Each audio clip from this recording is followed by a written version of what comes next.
otra vida, en otro mundo podrá ser. En esta solo queda irme un día y solamente verte en el atardecer. Si me van sola y triste no me hablan. Si me van sola y triste soy culpable. La vida es una fiesta que un día termina. Y fuiste tú mi baile inolvidable.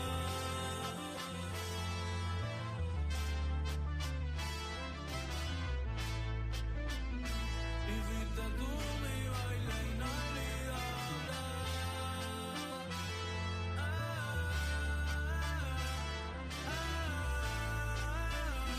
Mientras uno está vivo, uno debe amar lo más que pueda.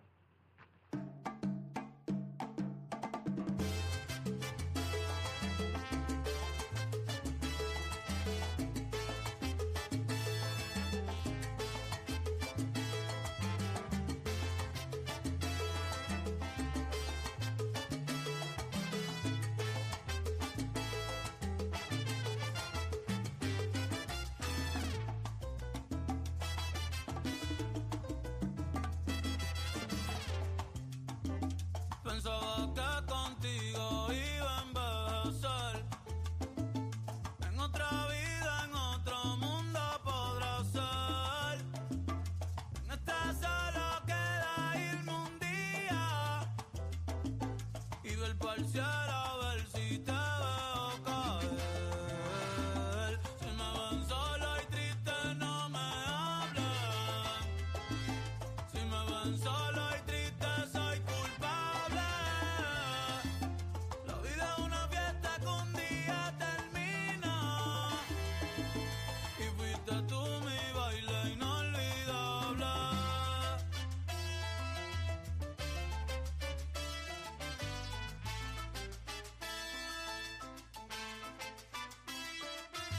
No te puedo olvidar, no te puedo borrar. Tú me enseñaste a querer, me enseñaste a bailar.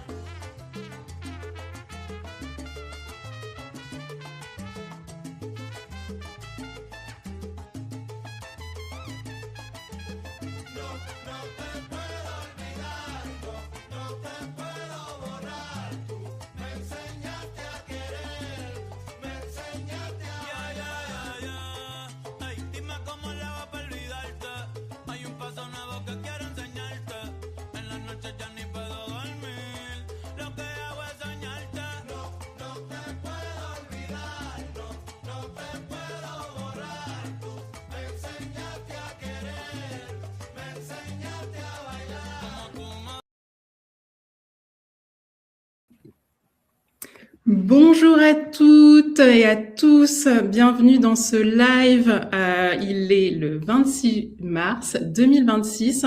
Nous sommes en direct live sur LinkedIn avec Clémence Éloi de Valeurs et Valeurs. Bonjour Clémence, comment ça va? Bonjour Amel, ça va super et toi? Super, merci beaucoup pour ta présence, pour venir échanger sur ce sujet hautement stratégique qui est la transformation des hommes et des femmes dans les organisations. Et on va avoir un focus autour des directions juridiques, des fonctions juridiques au sens large. Donc, merci de partager de ton temps et aussi ton expertise, ton expérience que tu as sur ce sujet. Juste pour du coup introduire la séquence, moi je m'appelle Amel Rechid, je suis la cofondatrice de Your Legal Angel. On anime avec Claire Cacan, mon associée, une communauté de juristes innovants et passionnés autour de la transformation de notre métier. Et Clémence, tu fais partie de Valeurs et Valeurs. Je vais te laisser te présenter, mais tu es aussi partenaire de Your Legal Angel, et donc je suis ravie de t'accueillir ce midi. Merci. Donc effectivement, on est partenaire depuis que vous avez lancé la plateforme.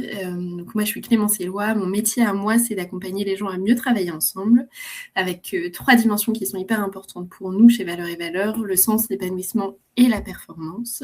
On se dit que quelqu'un qui a du sens dans son métier parce que les cadres sont clairs et que c'est quelque chose qui est aligné avec lui, c'est quelqu'un qui sera performant dans son rôle. Et donc, on est un petit peu multicasquette pour le coup chez Valeurs et Valeurs. On vient à la fois poser des diagnostics sur les organisations, mais aussi sur les humains, surtout qui les composent. On vient faire des formations. L'idée, c'est aussi de vous donner un maximum d'outils pour bien travailler ensemble. On fait de l'accompagnement individuel et du recrutement. L'idée, c'est vraiment d'adresser toutes les phases de la vie dans les organisations, de faire le pas de côté, surtout de vous aider un petit peu à voir plus clair. Pour le coup, ça c'est hyper important pour nous.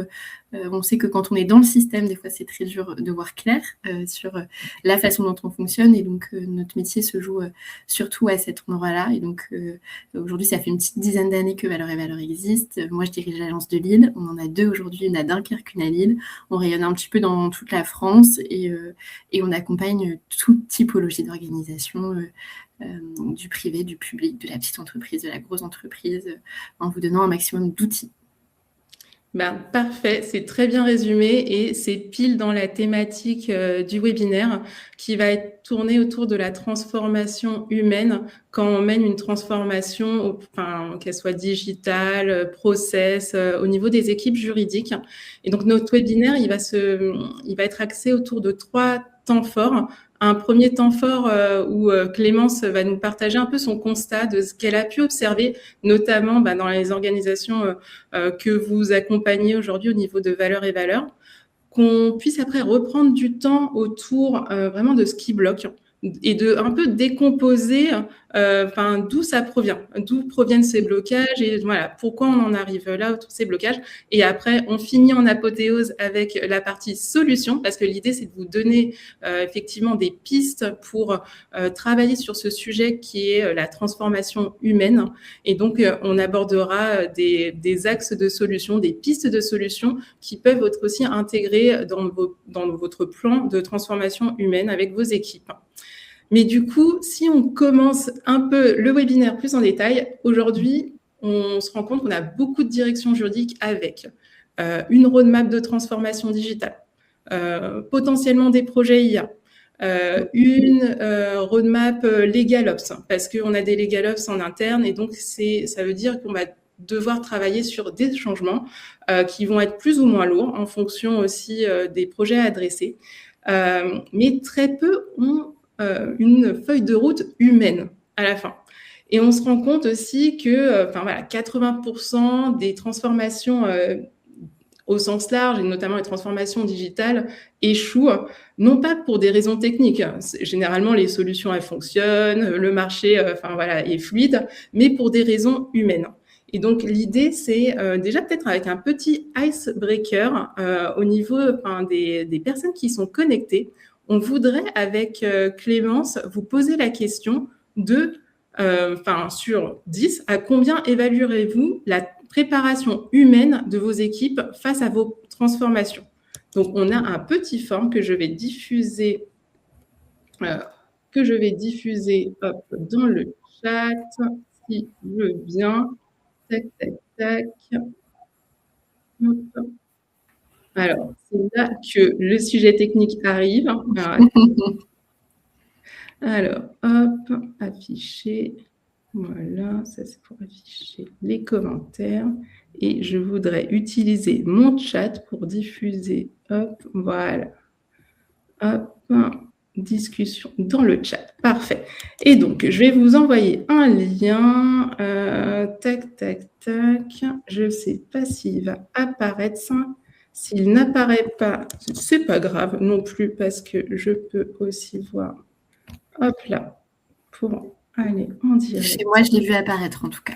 Voilà, je vais le remettre dans les commentaires. Voilà. Normalement, il se diffuse. Parfait. Donc, je vous laisse répondre à ce petit form. C'est totalement anonyme. L'idée, c'est un peu pour prendre le pouls sur à combien évaluerez-vous la préparation humaine des équipes face à un plan de transformation qui a été défini en interne. 0 et 2, c'est flou, vous vous sentez complètement déconnecté entre les attentes de la direction et le terrain. 3 et 4, c'est plutôt de l'information qui va être descendante, une peur de perdre sa valeur ajoutée, une résistance qui va peut-être être passive. 5, 6, c'est plutôt formation technique qui va être OK, mais la posture des juristes n'évolue pas forcément, ça prend du temps. On se dit qu'on fait un peu du neuf avec du vieux.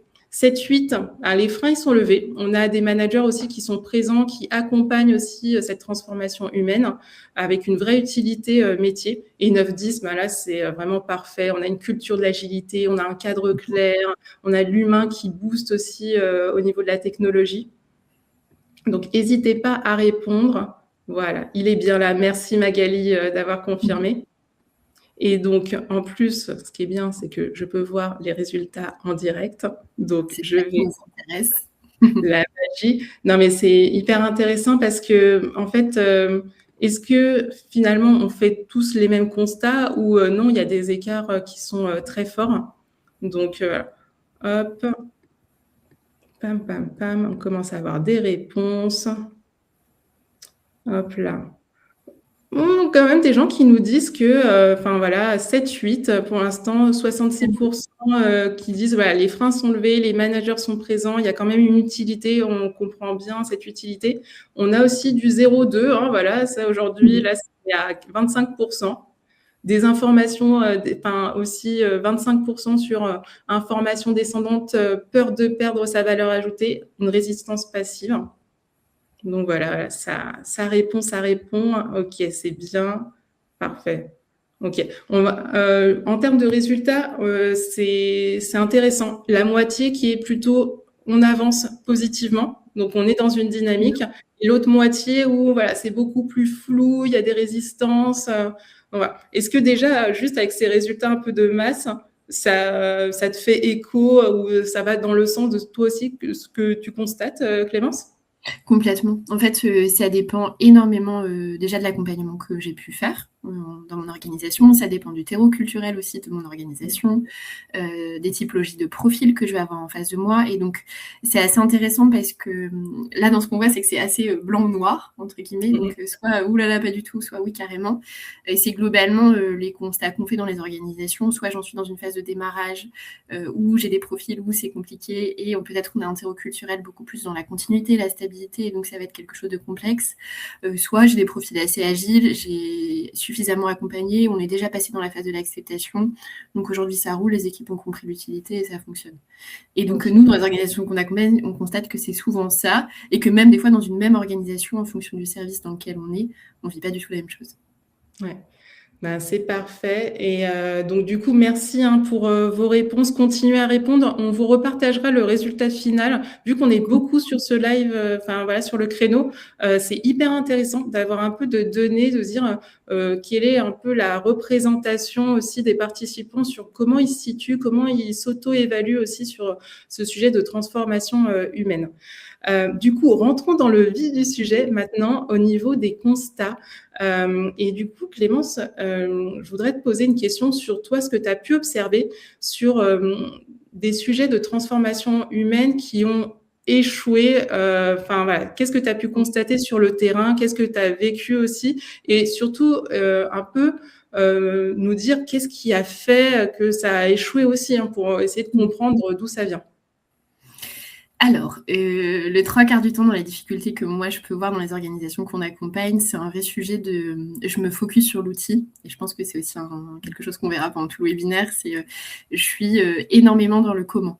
Comment on va faire, tu l'as dit un petit peu en introduction, je vais déployer ma roadmap, mon plan d'action il est très clair, mes deadlines elles sont parfaites, mais par contre on n'a pas réellement pris le temps d'accompagner l'humain dans son émotion face au changement. Et donc on est très concentré sur le comment on va faire, et on a oublié toute la partie de ok, mais pourquoi on le fait, c'est quoi le sens, c'est quoi l'utilité de la démarche, qu'est-ce qu'une transformation ça impacte auprès des hommes qui la composent, et quand on a loupé cette phase-là, pour le coup c'est là qu'on voit qu'il y a beaucoup d'écueils.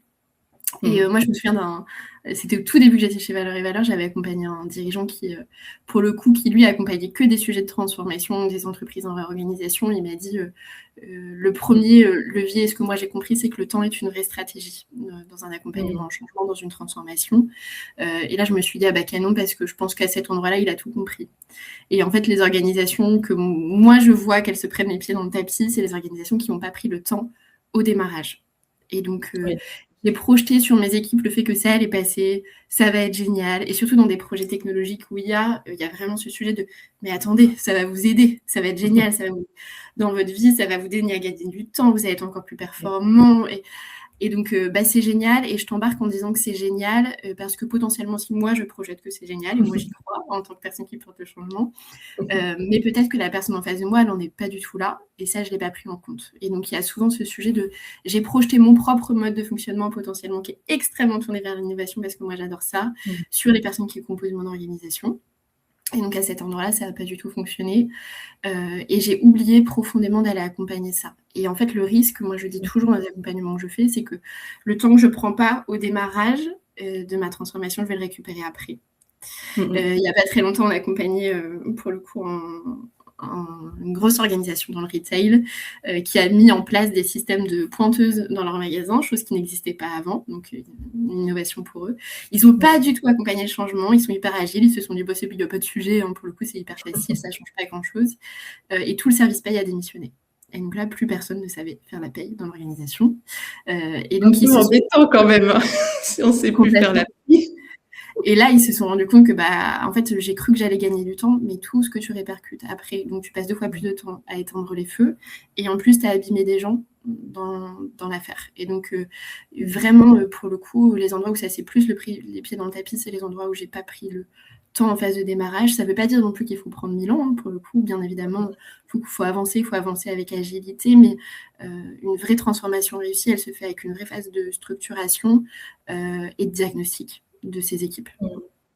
Donc, diagnostic, pouvoir scanner les émotions des personnes, ce qu'ils vont vivre comme moment aussi dans cette transformation, et que les émotions que nous, on a, qui vont peut-être être des émotions positives autour de l'innovation, c'est pas celles que toutes les personnes vont avoir. Donc, savoir décoder ça.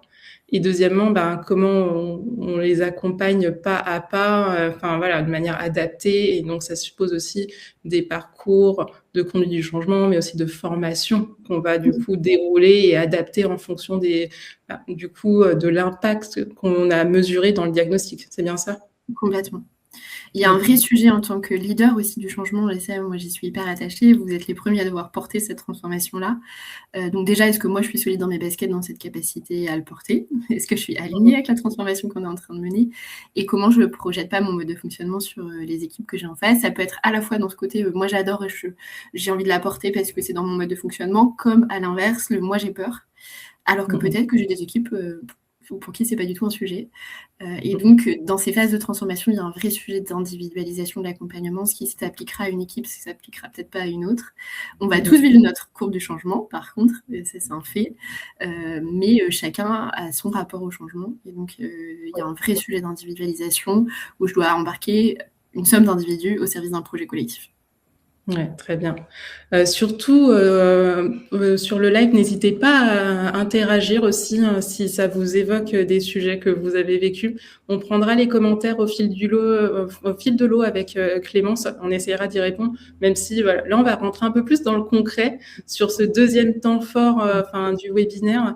On voulait un peu traiter dans le détail et donc avoir le retour de Clémence sur ce qui bloque vraiment, pour voir un peu décomposer tout ça. Et le regarder avec un regard neuf parce qu'on demande beaucoup en ce moment aux équipes d'évoluer. Je pense qu'il y a beaucoup de pression, surtout à l'ère de l'IA, des équipes dirigeantes de se dire allez, maintenant c'est le moment. On l'a déjà vécu il y a quelques années avec l'arrivée, les grands changements, transformation digitale qui sont arrivés sur le marché. Là, avec l'IA, on est encore plus impacté.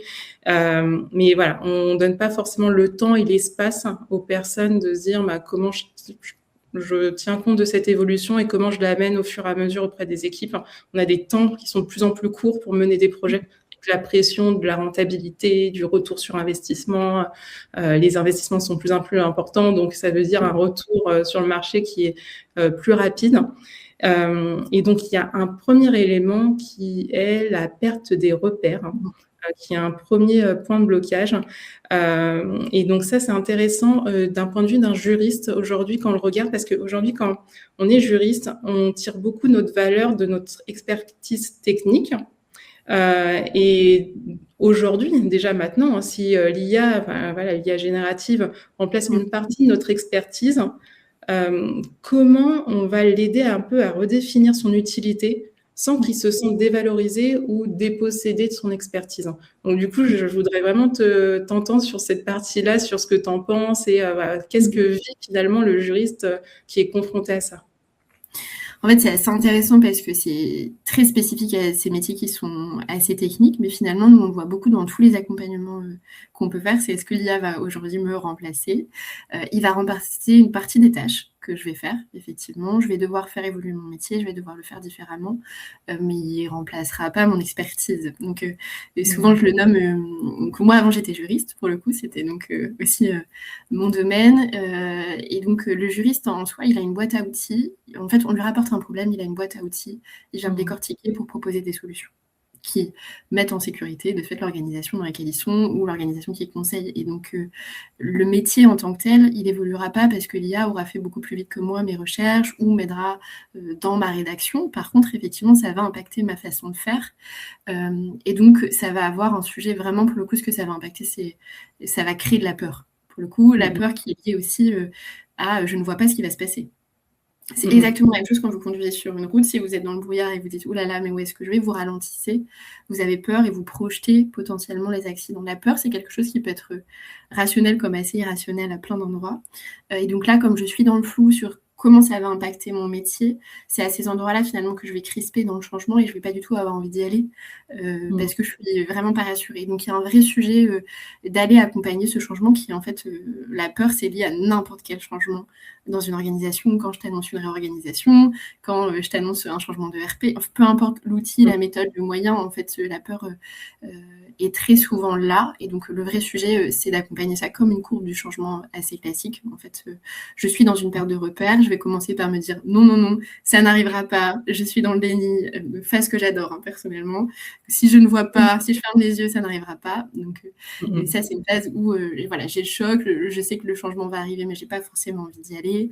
Ensuite, la colère, bon, à quoi je vais servir, ce sera quoi mon utilité demain et finalement, cette expertise qui faisait mon utilité, voire des fois ma valeur, hein, parce que pour le coup, j'ai tendance à mettre mon utilité, j'ai tendance à considérer que c'est ma valeur. Donc, ce que je fais, c'est ma valeur plutôt que ce que je suis. Et donc ça, c'est aussi intéressant parce que ça vient aussi beaucoup bouger ça. Et donc, le sujet, c'est de l'accompagner en donnant du sens. Donc, c'est quoi le sens de la démarche? Comment est-ce que nous, on va l'accompagner? Donc, dans la première phase d'accompagnement, changement, le sujet, c'est vraiment de communiquer. Souvent, je dis la répétition fixe la notion. C'est pas parce que tu l'as dit à tes équipes que tes équipes l'ont intégré. Et donc, comment je les intègre là-dedans? Et après, il y a le sujet de leur donner les bons outils. Parce qu'une fois qu'on a décidé d'y aller, peut-être que je vais me sentir pas capable de le faire. Et donc, comment je te forme pour que tu puisses passer de l'autre côté, finalement, de la courbe de changement et te dire que, ok, nos métiers ont évolué, je ne pratique plus mon métier de la même façon, ça ne veut pas dire que je suis moins utile. Ouais, très bien. Si on revient sur la partie sur la posture figée, comment là, maintenant, un manager peut aider un expert qui est dans une posture expert protecteur ou manager, même un manager qui est plus un manager technique mais moins dans le leadership, hein, donc qui a beaucoup été dans la transmission du savoir-faire juridique. Comment, voilà, qu'est-ce qui va les freiner aujourd'hui aussi à ce niveau-là et qu'est-ce qu'on peut leur dire pour les aider à évoluer sans braquer leur ego à la fin, parce que ça nous touche, parce que à la fin on a quand même reçu une formation, on a appris à pratiquer le droit et donc voilà, quand on nous dit finalement c'est plus tant ça qui va être attendu de toi demain. Ça touche forcément à l'ego, à ce qu'on pense, peut-être à nos valeurs. Donc, je voudrais vraiment aussi comprendre un peu plus ce que tu en penses. En fait, c'est là où c'est un vrai sujet d'accompagnement émotionnel et de déchiffrage de l'individu que j'ai en face de moi. Et ça, c'est assez intéressant parce que, je peux le dire parce que je l'ai aussi pratiqué, mais dans nos études de droit, c'est pas des choses qu'on nous apprend. On ne nous apprend pas à manager, on ne nous apprend pas à décortiquer tout ce qui est soft skills et intelligence émotionnelle, on ne nous l'apprend pas, sauf que c'est ça qui va faire que ta transformation, elle ne va pas réussir si tu ne réussis pas à embarquer. Une posture figée, il y a 2 typologies de posture figée. Il y a celle qui dit je ne sais pas faire. Donc, c'est ce que nous, quand on accompagne en management les organisations, on dit c'est la posture d'enfant. C'est quelqu'un qui a toujours l'habitude de fonctionner comme ça, qui a une forme de dépendance à l'organisation et à son manager à plein d'endroits. C'est-à-dire que j'attends de mon manager qui m'accompagne, et donc ça c'est une posture finalement qui fait partie des postures figées et qu'il va falloir particulièrement accompagner dans cette phase de transformation parce que je ne vais plus me sentir capable. Et il y a aussi ce qu'on appelle nous l'ado, donc c'est la personne qui va dégommer mon changement en disant c'est pourri, c'était mieux avant, oui de toute façon je le ferai pas, et des fois ils vont le dire, des fois ils vont pas le dire, et ça vous allez le voir dans la posture, c'est le bras croisé, c'est je te dis que oui, mais en fait, derrière ton dos, je vais continuer à faire ce que je faisais avant parce que ça m'arrange bien. Et donc, là-dedans, c'est des signaux que vous devez bien avoir en tête pour pouvoir les accompagner. Tiens, qu'est-ce qui se passe? Et très souvent, c'est un sujet de valeur. Donc, il y a 2 possibilités. Soit c'est un sujet de système. Donc, quand j'ai quelqu'un qui est dans une posture d'enfant, c'est-à-dire qu'il attend de moi, manager, que je lui fournisse grosso modo tout pour qu'il bouge, c'est potentiellement aussi que j'ai ma part de responsabilité en tant que manager. Donc, si moi, je me comporte comme un parent, j'ai pas d'autre choix. Et donc, la mise en mouvement va être compliquée. Moi, souvent, je dis, il y a 2 typologies de parents. Il y a le parent normatif, donc celui qui a un mode de management qui est constamment dans le directif. Donc, je vous dis que c'est comme ça qu'on va faire et donc c'est comme ça qu'on va faire. Ok, les gens vont faire, mais ils comprendront pas toujours le sens et ils vont le faire par sens du service, plus que parce que j'ai profondément compris la démarche que tu es en train d'engager. Et il y a le manager aussi qui est sauveur. Donc là, c'est le parent sauveur. Ne t'inquiète pas, je vais faire à ta place, ça va aller. Et souvent, j'ai tendance à attendre de mes collaborateurs qu'ils soient proactifs, qu'ils soient dans le mouvement, qu'ils foncent avec moi et qu'on soit dans une posture d'adulte à adulte. Mais des fois, j'ai ma part aussi de responsabilité là-dedans. Et donc, il y a un vrai sujet de jeu de posture aussi à voir. Comment moi, je bouge en tant que manager pour faire en sorte de les faire évoluer là-dedans. Et une posture, donc, et ça c'est vraiment le poids du système. Et donc là, il y a des vrais sujets des fois d'aller réinterroger nos interactions, nos façons de fonctionner, nos façons de manager. Et des fois, il y a des vrais sujets de valeur intrinsèque aux individus où en fait ça vient toucher quelque chose de tellement fort chez moi que je viens crisper. Donc quand nous on travaille sur le sujet des valeurs chez Valeurs et Valeurs, pour le coup c'est un sujet qu'on aime beaucoup, hein, voilà. On vient travailler en vous disant en fait quand je suis touchée dans mes valeurs, c'est profondément une réaction émotionnelle qui me dépasse parce que c'est quelque chose qui est dans mes tripes. Donc, soit j'explose, donc je dégomme la personne que j'ai en face de moi, ou le changement qui est en cours. Soit j'implose, donc là, c'est des fois plus compliqué à voir, c'est la personne qui va se renfermer, c'est la cocotte minute. Pour le coup, ça, c'est mon mode de fonctionnement à moi, j'adore ça. Voilà, donc les gens me disent « Ah, t'es en train de te fermer ?» Donc je dis « Bah oui, exactement. » Il y a la fuite, et donc je fuis la conversation, je fuis le moment, la réunion que tu es en train de mettre en place pour qu'on accompagne l'outil. J'ai pas du tout envie d'y aller, je vais faire en sorte de caler autre chose sur ce moment-là parce que je n'ai pas envie. Et il y a la manipulation, et ça, il faudrait être aussi extrêmement vigilant dans l'accompagnement au changement.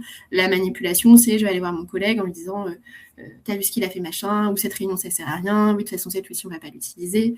C'est très humain, d'accord, c'est une façon de se rallier et de se sécuriser soi dans son rapport à ses valeurs. On a tous ce mode de réaction là, on fait pas exprès, pour le coup c'est nos besoins fondamentaux, et le sujet c'est d'y être extrêmement vigilant dans vos équipes pour pouvoir les accompagner au mieux et se dire ok, il y a une réaction émotionnelle, comment je l'accompagne à basculer dans une posture adulte en me nommant son besoin. Et dans le sujet de transformation et notamment lié à l'IA, il y a une pluralité de valeurs qui peuvent être touchées qui sont tellement grandes qu'il y a un vrai sujet d'être à l'écoute en fait, de ces équipes et de comprendre ce qui se passe. Hier, j'ai accompagné un service RH, donc une personne notamment dans ces sujets de transfo IA, et qui me disait mais en fait moi ce que ça vient impacter chez moi, c'est que c'est hyper important pour moi de prendre soin de la planète, et je me rends compte que l'IA, en fait, on ne prend pas du tout soin de la planète et c'est un impact de dingue par rapport à une recherche Google. Et il y en a pour qui ça va être l'utilité. Et je me rends compte que demain, j'aurai plus d'impact. Et donc, j'ai pas du tout envie d'y aller. D'autres, c'est la sécurité de mon poste. Peut-être que demain, on va me licencier si je suis plus utile. On va supprimer des postes. Et donc, chacun a son rapport finalement assez individuel par rapport à ce que ça va venir toucher. Et ce qui compte, c'est d'être vigilant à ces réactions émotionnelles-là pour les adresser, parce que c'est du coup mon rôle d'accompagnateur du changement. Oui. Alors, je vois juste un commentaire. Vous inquiétez pas, il y aura bien un replay. Donc, si vous devez partir à un certain moment, vous inquiétez pas. Ça sera rediffusé et on prendra le temps de rediffuser. Mais c'est hyper intéressant ce que tu partages, Clémence, de dire que En fait, à l'échelle de chaque individu, chacun va vivre des émotions différentes et pas percevoir du tout de la même manière un projet, par exemple, par de l'IA ou de transformation digitale. Et peut-être ça peut paraître, parce que peut-être des personnes vont dire, mais oui, mais moi, j'ai pas le temps d'aller voir une personne une à une, mais on peut aussi avoir des moments collectifs autour de ça. Je sais que, par exemple, vous proposez des séminaires autour des valeurs pour comprendre les valeurs. Et après, se dire, avec le sujet de l'IA, par exemple, comment vous arrivez à scanner du coup vos émotions et du coup, quel parcours de conduite du changement serait le plus adapté pour l'ensemble de l'équipe à la fin. Et donc, on peut avoir des branches différentes à la fin dans le parcours de conduite du changement. C'est bien ça, hein. Complètement. En fait, ces sujets individuels, on peut aussi tout à fait les adresser en collectif. Ce qui compte, c'est de créer un espace d'écoute et de partage et pas de foncer à toute berzingue en se disant que finalement ça va passer et que c'est hyper facile et que les 2-3 réfractaires, c'est pas grave, on les laisse de côté et au bout d'un moment, ils prendront bien le pli. Mais c'est vraiment d'en faire une démarche d'accompagnement vraiment collectif et d'inclure les individus que j'ai en face de moi parce que, et pour le coup, l'IA, c'est un peu le sujet du moment, mais du coup, on accompagne beaucoup sur ces sujets-là. Quand on revient 6 mois plus tard, même si tu as mis en place ton outil, s'il n'est pas utilisé, en fait, tu as dépensé des milliers et des cents dans quelque chose qui n'a pas d'impact. Et donc, fais d'abord bouger les individus, fais en sorte de les écouter, fais en sorte qu'ils soient partie prenante aussi, potentiellement, dans le chemin que tu es en train de construire, plutôt qu'une décision directive qui leur est imposée. Et la dynamique collective, elle ne sera pas du tout la même. Et du coup, juste, c'est pas. Est-ce qu'on peut se dire, est-ce que c'est antinomique ou non? Je serais preneuse de ta réflexion, de se dire entre le temps qu'on doit prendre, et notamment quand on pense à la rigueur du juridique ou du temps autour d'un plan de transformation à mener pour une fonction juridique, versus l'impatience ou vraiment ce timing-là qu'on nous impose des fois dans les organisations de vite sortir du coup des solutions avec de l'IA, du digital, des nouveaux process. Est-ce que tu ne trouves pas que c'est antinomique? Est-ce que les deux est-ce qu'on peut trouver un point de chute équilibré à la fin et avoir un plan, une feuille de route qui reste quand même dans le temps cadré sans que ça prenne non plus 5 ans? Parce que aujourd'hui, les transformations digitales, elles avancent tellement vite qu'on n'a même pas le temps de terminer une partie du projet qu'on nous demande déjà d'aller sur le prochain ou le prochain enjeu à venir adresser. Donc, qu'est-ce que tu en penses sur ça? On est dans un monde du travail qui est de plus en plus flexible et qui nous demande de plus en plus d'agilité. Pour le coup, ça fait une vingtaine d'années que ces observations-là s'observent. Ça s'est accéléré depuis le Covid. L'IA vient aussi beaucoup challenger ça. Et donc, on nous demande effectivement un rapport au mouvement qui est de plus en plus rapide. Donc, il faut y aller. Bien évidemment, moi je suis profondément convaincue, il faut prendre le train. Une entreprise qui ne se transforme pas, qui ne bouge pas, c'est une entreprise qui nécrose. Mais par contre, pour moi, il y a une vraie histoire de dosage.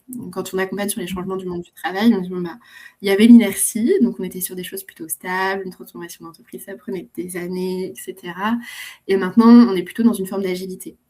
Et souvent, moi là, je prends le parallèle avec le corps humain et je vous dis, en fait, le sujet, c'est vraiment d'aller trouver le bon équilibre là-dedans. Un corps humain dont les cellules ne se transforment pas, c'est pas bon du tout, pour le coup ça nécrose. Un corps humain dont les cellules se transforment trop vite, le corps il n'a pas le temps d'annihiler les cellules cancéreuses. Et donc c'est dangereux aussi. Et c'est pareil pour vos organisations. C'est vraiment d'aller trouver le bon laps de temps, tout en étant extrêmement conscient du terreau culturel dans lequel je suis. Il y a des organisations qui ont un terreau culturel avec, je vous parlais de valeurs tout à l'heure, des valeurs plutôt de sécurité, de stabilité, et donc le changement va prendre beaucoup plus de temps que quand je suis une petite start-up où on est tous très agiles et très ouverts au changement. C'est pas du tout la même chose. Et donc il faut aussi prendre en compte quelle organisation je suis en train de bouger, quelles sont les personnes qui la composent, pourquoi est-ce qu'ils ont choisi ça. Après sur le côté réglementaire, du côté juriste, etc. Est-ce que voilà, moi j'ai toujours c'est assez intéressant parce qu'on a souvent tendance à catégoriser les personnes qui font du droit, les métiers régaliens comme des empêcheurs de faire. Souvent, moi-même, à l'époque, quand j'étais juriste, que j'appelais mon avocat, je disais « Je sais que tu vas me dire non, mais quand même, est-ce que… » Et donc, il y a vraiment ce sujet où même moi, des fois, on n'est pas me voir en me disant « De toute façon, je sais qu'elle va m'empêcher de faire mon projet. » Alors que pas du tout. En fait, c'est pas ça, nos métiers, c'est de vous donner les conditions pour que ce projet il se fasse en sécurité pour l'organisation. Et donc, il y a un vrai sujet d'agilité, en fait. On a l'impression que c'est des professions qui ne sont pas du tout agiles, alors qu'en fait, si, je mets les conditions pour faire en sorte que ton projet, ce soit une réussite. Et donc, c'est aussi des profils beaucoup plus agiles qu'on pense. Et comme n'importe quelle typologie d'organisation, le sujet, ce sera d'aller regarder individuellement quelles sont les personnes qui les composent, sur qui je m'appuie, quels sont les promoteurs. Et ça aussi, c'est hyper important parce que dans une organisation, des fois, on a aussi tendance à se concentrer sur les réfractaires. Il faut le faire, pour le coup, parce que ça peut être des bombes à retardement. Quelqu'un qui dégomme mon changement et embarque tout le monde avec lui. En fait, j'ai mis toute l'énergie que je pouvais, mais j'ai pas adressé le sujet, donc il faut l'adresser. Mais ne sous-estimez pas aussi l'impact de vos promoteurs. Parce que pour le coup, et ça, je l'ai vu il n'y a pas très longtemps dans une entreprise que j'ai accompagnée, ils ont mis en place un nouvel outil. Grosso modo, personne ne voulait y aller. Il y a 2-3 personnes qui m'ont dit « Ah bah moi, j'essaye ». Et au bout d'un moment, j'ai vu que le voisin y allait et en fait que c'était plutôt sympa. Et aujourd'hui, tout le monde utilise l'outil. Donc, il y avait vraiment mais du coup, de ce fait, c'est hyper important de faire la photo de votre équipe et de réussir à cartographier avant d'y aller. Et là, vous allez gagner du temps et vous allez gagner de l'énergie aussi. Alors sur ce point-là, je vais un peu citer ou paraphraser ce que Claire, mon associée, dit souvent quand elle intervient sur ce type de sujet, de se dire, en fait, c'est miser, c'est le retexte qu'elle faisait quand elle a été directrice juridique, de dire miser sur vos promoteurs, vos ambassadeurs, c'est eux qui aussi accompagneront le changement et qui sauront aussi des fois expliquer, et ça n'empêche pas l'exemplarité du management derrière dans l'accompagnement, mais ils arriveront aussi à embarquer des personnes qui étaient peut-être plus réticentes parce qu'ils vont aussi présenter sous un angle qui est plus intéressant, plus pertinent, plus impactant pour leurs collègues d'à côté. Dire moi je l'utilise, regarde, ça m'a fait gagner vachement de temps dans cette tâche-là et on peut le travailler ensemble. Et donc finalement, les détracteurs, comme on les appelle, c'est pas péjoratif, c'est juste de la méthodologie aujourd'hui pour les méthodes de conduite du changement. En fait, c'est normal. On a toujours des personnes qui vont vivre ces moments-là et qui vont être plutôt en résistance. Mais en fait, il faut les laisser venir progressivement. Donc, c'est juste qu'ils ont besoin d'un temps plus long.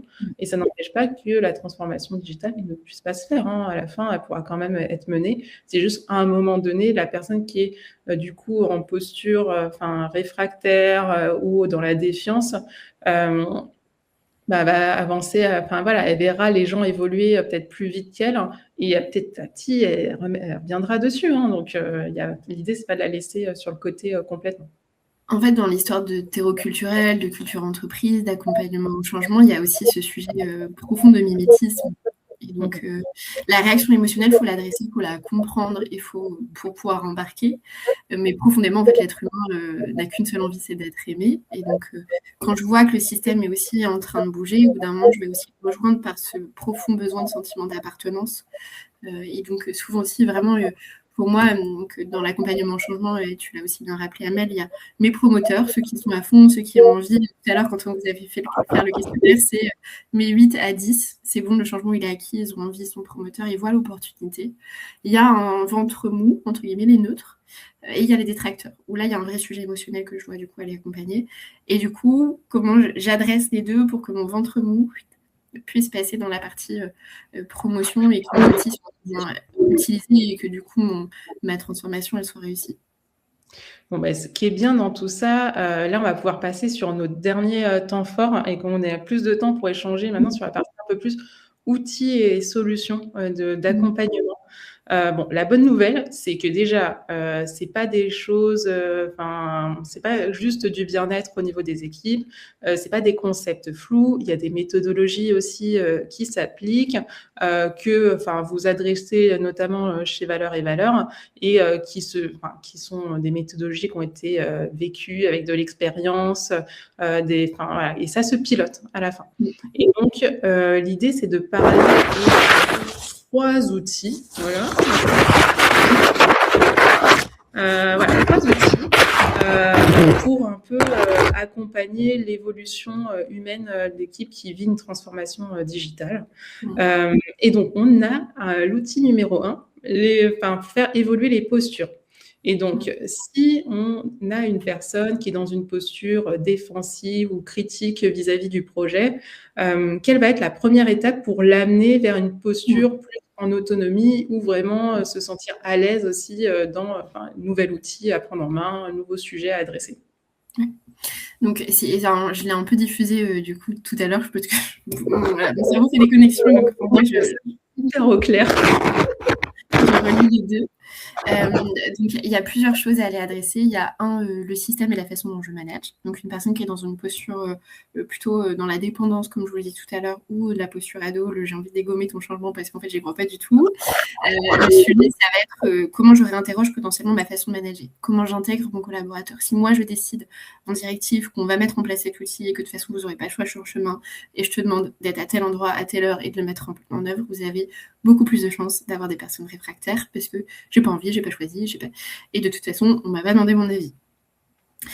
Par contre, si je vais travailler en intelligence collective, plutôt l'accompagnement de ce changement, ça ne veut pas dire que c'est pas à moi de prendre la part de responsabilité du choix de l'outil, etc. Mais par exemple sur le chemin, comment on met en œuvre, là, au plus vous allez impliquer vos équipes, au plus vos équipes, en termes de motivation et d'élan, elles seront pleinement partie prenante en fait de ce projet-là.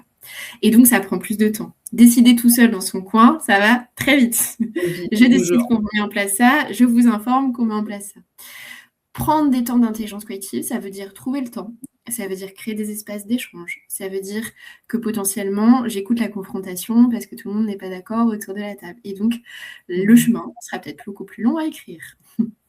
Mais par contre, une fois qu'on s'est mis d'accord, finalement, l'élan n'est pas du tout le même parce que vos équipes, elles ressortent de la réunion, elles ont potentiellement beaucoup plus envie d'aller mettre en œuvre ce changement. Et donc, j'ai l'impression que je perds du temps au démarrage, mais potentiellement j'en gagne sur la durée. Et donc, pour moi, c'est un vrai jeu d'équilibriste en termes de décision. Est-ce que je décide tout seul? Est-ce que je décide en coopération? Et au plus vous allez ouvrir vos façons de manager, au plus vos équipes, elles seront embarquées, donc beaucoup moins dans des postures figées, pour le coup. Et après, il y a aussi des vrais, ça on en a beaucoup parlé depuis le début, mais un vrai accueil de ce fait émotionnel. Et donc même si je décide qu'on ne décide pas du chemin ensemble, voilà, par contre, je dois avoir quand même des espaces où je vais accueillir l'émotion des gens, j'annonce un changement, qu'est-ce qui se passe, comment je suis vigilante à ce qui est dit, à ce qui n'est pas dit. Moi, c'est assez intéressant parce que d'ailleurs dans les profils tech, j'en parlais à quelqu'un qui accompagne sur les sujets de l'IA, mais assez technologique, il me dit, mais toi Clément, ce que tu accompagnes, c'est des sujets implicites de ce qui se passe entre les individus. Il dit, moi, je vois pas du tout ça, parce que je suis très technique. Alors qu'en fait, c'est hyper important. C'est assez drôle. Moi, j'accompagne beaucoup mes équipes dans cette réunion-là. Qu'est-ce qui se joue de façon explicite? Donc, annoncer mon projet, que tout le monde connaisse bien les deadlines et repartent avec une vision claire. Très bien, ça c'est ton truc difficile. De façon implicite, il faut mettre tout le monde d'accord. Et là, tu comprends que machin a les bras croisés, donc il n'a pas du tout envie d'y aller, que le manager est dans le déni et fait comme si tout allait bien et n'a pas du tout envie d'aller adresser le sujet. Et en fait, c'est tous ces sujets-là où c'est hyper important d'aller les identifier parce que c'est ça qui peut potentiellement casser votre changement. Et donc, si vous ne créez pas les espaces d'écoute, les espaces de partage, les espaces d'appropriation, les moments où je vais devoir poser ma tension, en fait, vous allez le payer potentiellement plus tard. Et aussi, attention à ce qui ne se dit pas. Un silence en réunion. Vous avez des questions? Blanc, en fait, ça dit énormément de choses. Ça veut dire potentiellement que je ne me sens pas en sécurité pour dire. Et donc, je vais te dire oui, mais en fait, derrière, je ne vais pas mettre en place. Et donc, il y a un sujet de sécurité dans mon système qui fait que les gens ne s'autorisent pas donc, à parler. Et donc, comment je trouve aussi les bons mécanismes d'intelligence collective et comment je recrée la confiance par du droit à l'erreur, etc., pour que les gens se sentent en capacité d'évoluer dans le système. Oui, très bien. Très bien. Mais je vois très bien. Pour l'avoir vécu en entreprise, je pense que dans les personnes qui nous écoutent, ils ont, je pense, quasiment tous vécu ça à un moment donné. C'est très rare de jamais vivre ce type de situation. Et donc, bien décrypter les émotions, être à l'écoute et aller aussi, des fois, même en tant que manager, on confronte le sujet. Donc, il y a un sujet de courage à aller amener et dire, on adresse et c'est pas pour faire du mal à la personne, c'est pour comprendre et pour essayer de bien s'adapter à ce moment aussi.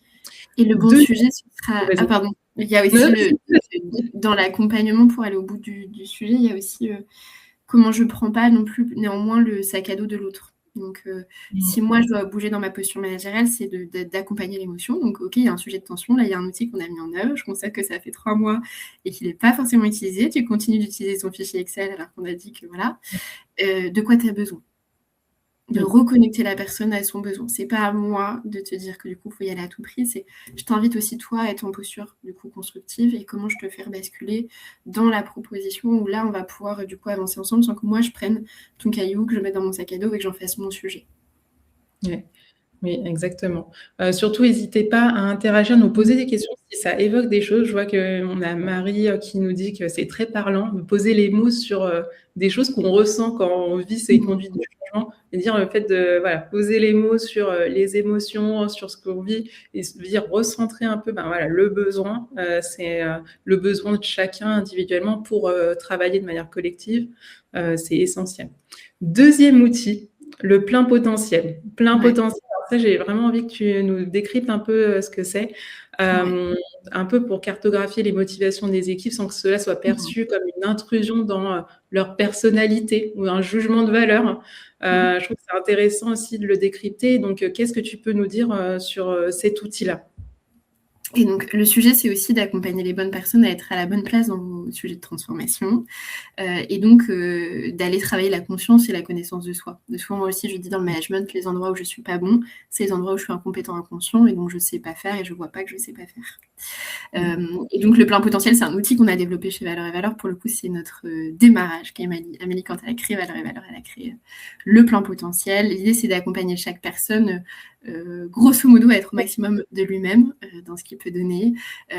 Souvent on prend cet exemple-là, on dit en fait on a une clémentine et une gousse d'ail, les deux sont très bons, mais des fois je vais mettre la clémentine dans la gousse d'ail et ce sera pas bon du tout parce que c'est peut-être pas la bonne personne à la bonne place. Et donc le plein potentiel, c'est vraiment d'aller découvrir sa conscience de soi-même, donc à quels endroits je suis bon, à quels endroits je suis fort, qu'est-ce que, à la fois dans mes compétences, pour le coup, qu'est-ce que j'ai acquis, qu'est-ce que j'ai appris. Souvent, moi, je dis, j'ai fait 5 ans de droit, j'ai été juriste pendant quelques années, ça correspondait à la case de ma compétence, je la connais très bien.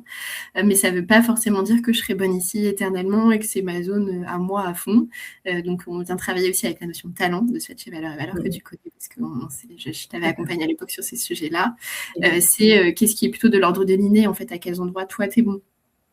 Ça ne te demande pas de forcer, pour le coup c'est facile, il y a toujours une part de construction bien évidemment là-dedans, mais je ne réfléchis pas quand j'active ça. Souvent moi je dis, moi Clémence, je suis super bonne pour créer un projet, pour l'impulser, mais un projet qui ronronne où il faut juste piloter, je suis pas bonne, j'aime pas ça, ça me coûte, alors qu'il y a des personnes qui adorent faire ça et qui sont très très bonnes. Et donc comment on me met dans des phases de changement à ces endroits-là. Donc ça, c'est assez intéressant parce que moi, dans des phases de démarrage d'outils chez Valeurs et Valeurs, on me met dans la création. Donc moi, je vais vous arranger le truc, je vais vous... Par contre, Clémence, tu as écrit le process ? Non, j'aurais écrit le process. Non, j'aime pas ça. Ça me coûte. Donc, je vais savoir le faire, mais par contre, ça va me coûter. Et c'est exactement la même chose dans vos équipes. En fait, il y a des personnes qui vont être hyper dans l'innovation, de la création. Appuyez-vous sur son mode de fonctionnement dans une phase de transformation pour pouvoir le mettre à cet endroit-là et qu'il l'impulse. Il y a des gens qui sont beaucoup plus rigoureux, qui vont, oh là là, regardez ça de loin, et qui après vont dire, ok, s'il faut organiser, moi j'aime bien organiser, donc je peux.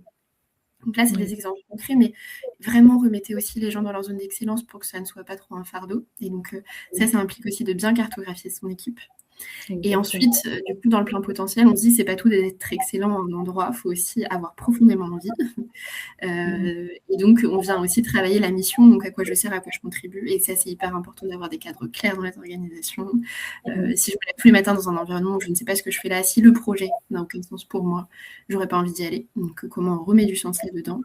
Et les valeurs dont on a parlé, donc quels sont tes besoins fondamentaux. Et en fait, le sujet des valeurs, c'est qu'on a tellement l'impression que tout le monde devrait fonctionner comme ça, que c'est mes valeurs, que c'est hyper logique, que c'est hyper normal, alors que pas du tout, qu'on projette ces valeurs sur les autres. Et donc, il y a un vrai sujet aussi d'accompagner ça émotionnellement pour réussir à bien vivre ensemble. En fait, on s'appelle aussi valeurs et valeurs parce que notre sujet, c'est d'arrêter de faire du ou, mais c'est de faire du et.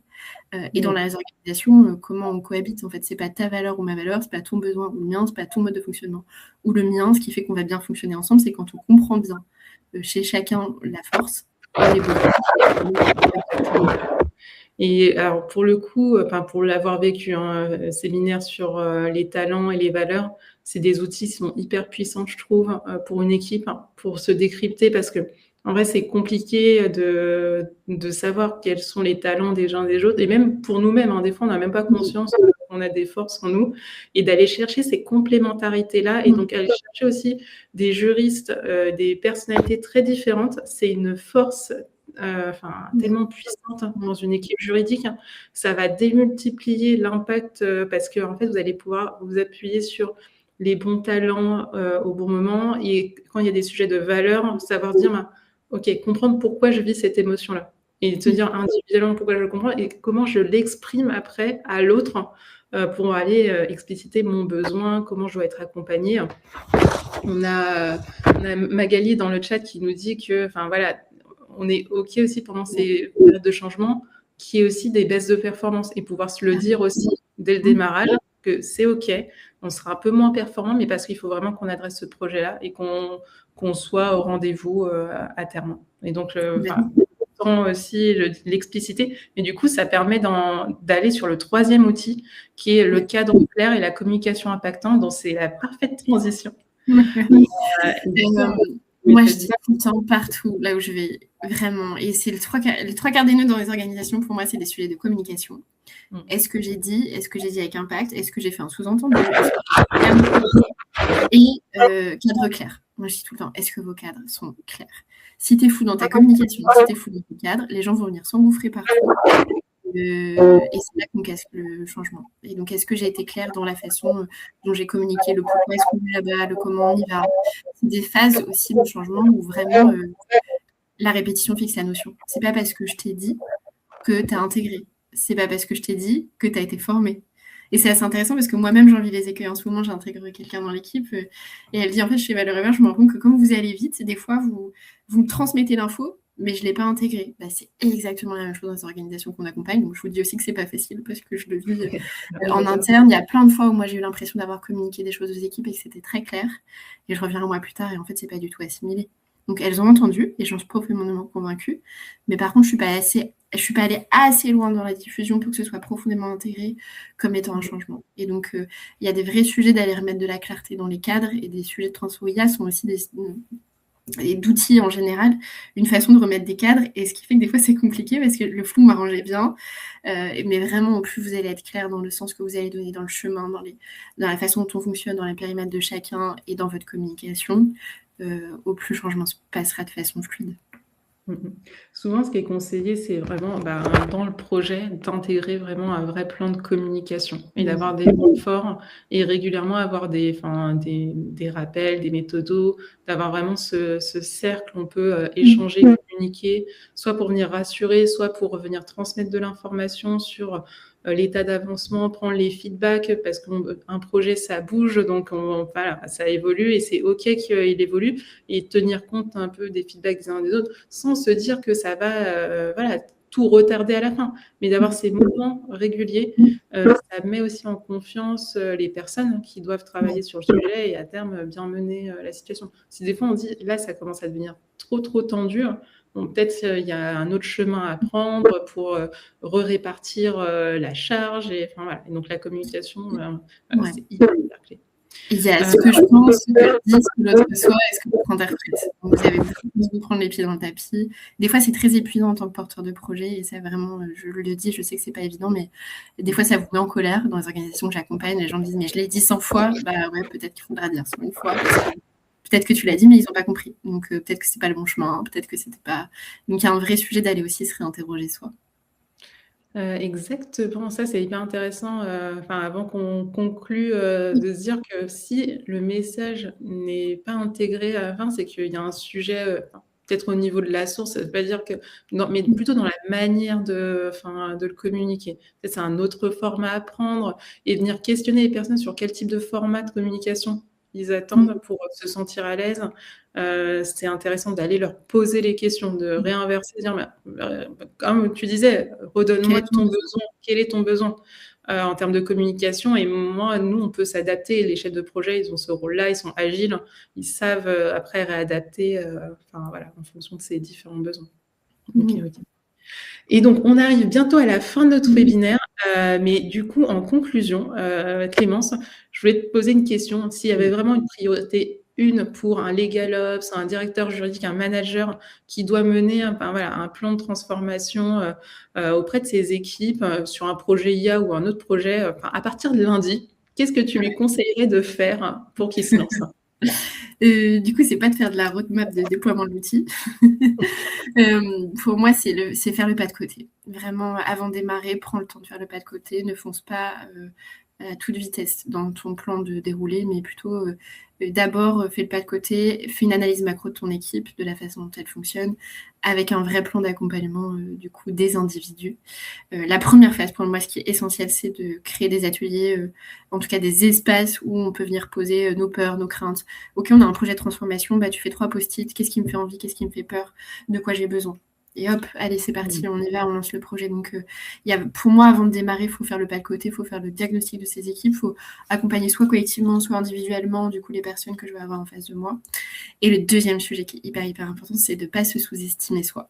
Et ça, et souvent, les porteurs de projets se disent « Allez, il faut que je porte, il faut que j'embarque mon équipe. » Ok, mets-toi là-dedans dans tout ça. En fait, souvent, moi, quand j'accompagne, je dis « Mais qui coach le coach, en fait Est-ce que toi, tu vois clair? Est-ce que toi, tu es accompagné? Est-ce que toi, tu as envie d'y aller dans le changement? Si tu es un manager intermédiaire, tu as les injonctions de la direction, en plus, tu dois redescendre des trucs avec lesquels tu n'es pas toujours d'accord. En fait, toi d'abord. Donc, toi, est-ce que tu es aligné dans tes intentions? Est-ce que tu es au clair sur ton mode de fonctionnement? Les endroits où tu es bon et les endroits où tu n'es pas bon pour accompagner le changement. Moi, Clément, je suis très bonne, je vous ai dit, pour créer, etc. Mais j'ai aussi un mode de fonctionnement où je fonce dans mon projet, le projet d'après, c'est trop bien, c'est trop bien. Je suis hyper nulle pour dire oh, bravo, on a déjà fait tout ça, l'équipe, c'est génial. Sauf que les équipes, elles ont besoin de ça. Et donc, comme j'en suis consciente, je mets les rituels autour de moi pour pouvoir faire en sorte que je le fasse, parce que sinon, moi, je ne le fais pas. C'est pareil pour tout le monde. Et donc, pour moi, il y a aussi un vrai sujet d'accompagner le leader de la transformation. Si dans la tête, c'est pas aligné, en fait, de toute façon, les jambes, elles ne pourront pas dérouler. Donc, et souvent, on est dans des phases aussi de solitude. Dans ces phases-là, nous, on accompagne beaucoup sur la solitude du dirigeant, la solitude du manager. Je suis fatiguée. Et si je suis fatiguée, c'est pas parce que je suis fatiguée physiquement, c'est parce que je suis fatiguée psychologiquement, psychiquement, émotionnellement. C'est aussi moi qui me prends le petit vomito de chacun, de Pierre, Paul et Jacques, qui sont pas contents, qui n'ont pas envie, qui ont peur. Et donc, il faut aussi être armé dans cette phase-là par des outils de conscience de soi, les bons rituels, les bons rites. Et des fois, c'est important de soi-même avoir un espace de prise de recul. Exactement juste pour finir, c'est ce que je trouvais assez intéressant l'angle que tu as pris aussi sur l'accompagnement des équipes projets, équipes managériales qui doivent passer ça. Avoir des organisations qui accompagnent les managers ou les porteurs de projets à se sentir moins seuls et d'être dans des cercles d'échange parce qu'en fait, on a ces injonctions effectivement des deux côtés. La direction, cette injonction d'exemplarité, et donc on veut être un peu le pilier qui rassure, mais on peut pas tout communiquer parce que on se prend des injonctions de la direction, des injonctions des équipes qui sont pas satisfaites, et nous dans tout ça, qu'est-ce qu'on fait? Et donc avoir des cercles d'échange, soit entre managers ou être accompagné sur le fameux pas à côté, ce qui est intéressant, ou par des personnes en externe, pouvoir se livrer en externe, comme chez ce que vous faites aussi, parce que vous coachez chez Valeurs et Valeurs, donc de dire, mais attends, je vais avoir quelqu'un avec qui je vais pouvoir échanger. Donc ces moments-là, ils sont précieux parce que ça fait un peu la soupape, on dit, et ça nous remet un peu en énergie. Ça nous remet en énergie, c'est dire, ok, je vais avoir un projet qui va être plus ou moins long, il va falloir résister dans le temps. Et donc, sans se perdre. Parce qu'il faut faire attention au burn-out, même des équipes en gestion de projet. Donc, si on perd notre chef de projet, c'est terrible. On n'a plus la personne qui est un peu à la boussole sur le projet. Et donc, on peut là perdre après beaucoup, beaucoup de temps et d'argent à la fin, parce que ça coûte à la fin à l'entreprise. Donc, j'aime bien ce moment pour clôturer un peu la séquence. Et donc, du coup, en conclusion, franchement, merci Clémence. Plein d'outils très intéressants pour décrypter ce qu'on vit là en ce moment, dans ces moments de transformation en direction juridique. Je rappelle vos accompagnements, parce qu'aujourd'hui, vous accompagnez sur les diagnostics de transformation humaine. Donc ça peut être intéressant. On a besoin d'avoir un tiers externe pour apporter un regard vraiment externe, complètement objectif finalement, parce que vous n'êtes pas dans l'organisation. tous les ateliers autour de la posture et le leadership, ça peut aider des LegalOps, directeurs juridiques, managers, responsables de transformation qui accompagnent les équipes juridiques de dire comment je m'outille pour être en leadership non hiérarchique, être en impact, comment j'arrive à bien décrypter les émotions et j'adapte ma communication. Et après, le coaching des managers, on l'a dit en conclusion, mais je trouve que c'est aussi quelque chose qui est assez intéressant dans les parcours de développement. Soit c'est des parcours qui existent en interne ou être accompagné en externe avec une structure comme la vôtre. Nous, ce qu'on trouve, c'est très complet à la fin. Vous accompagnez aujourd'hui toutes les phases de ces changements-là. En conclusion, donc n'hésitez pas à aller voir aussi ce que fait Valeurs et Valeurs si c'est un enjeu en ce moment que vous vivez au niveau de vos équipes en interne. Je pense que c'est des regards complémentaires très intéressants.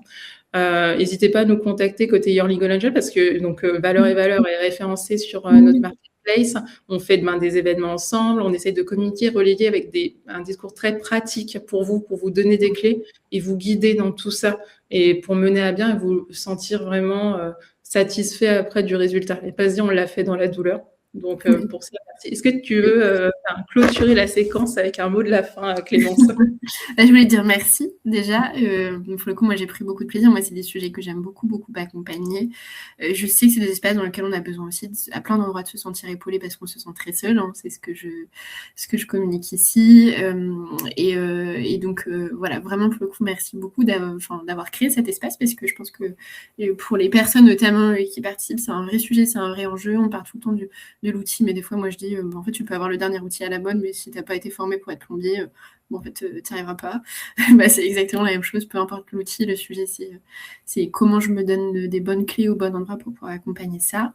Et donc pour les personnes qui étaient présentes notamment avec Amel, on vous a aussi prévu un petit support chez Valeurs et Valeurs où vous pourrez trouver un petit peu ce qu'on s'est dit là, à la fois dans la prise de hauteur mais aussi dans des différents outils, des petites choses à mettre en place, des petits tips pour vos équipes. Et donc n'hésitez pas à piocher là-dedans à tête reposer pour être sûr d'accompagner au mieux. Et sinon, bien sûr, on est à dispo avec toute mon équipe chez Valeurs et Valeurs pour échanger avec vous et vous accompagner. On a à cœur aussi, nous, d'accompagner en sur-mesure. Donc, on sera à l'écoute de vos besoins.